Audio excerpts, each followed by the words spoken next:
Đẩy lần lên tích mạnh, đẩy lần lên, chân không kịch. Yep. Đẩy lần lên.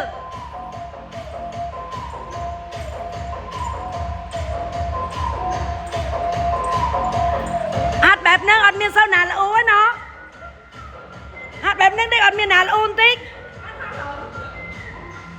Keng chú anh salam, chú anh salam. Ya, prakalang chân cây. At lâu à? At tao bàn tích. Tiết, prakalang chân cây.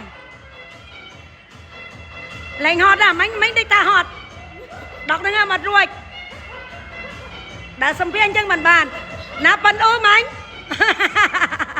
Mạch tôi chế sao bài hết. Lên tích tiết, lên.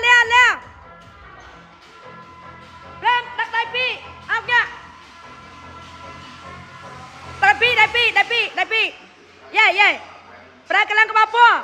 Pot bapa, belum nha chanh.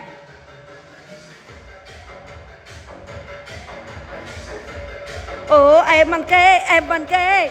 Yeah. Mà chứ nam là quay mô với 100 mà ngày rùm. Cái mà rục lạnh rùm á kìa nhát. Bài mùa á nó.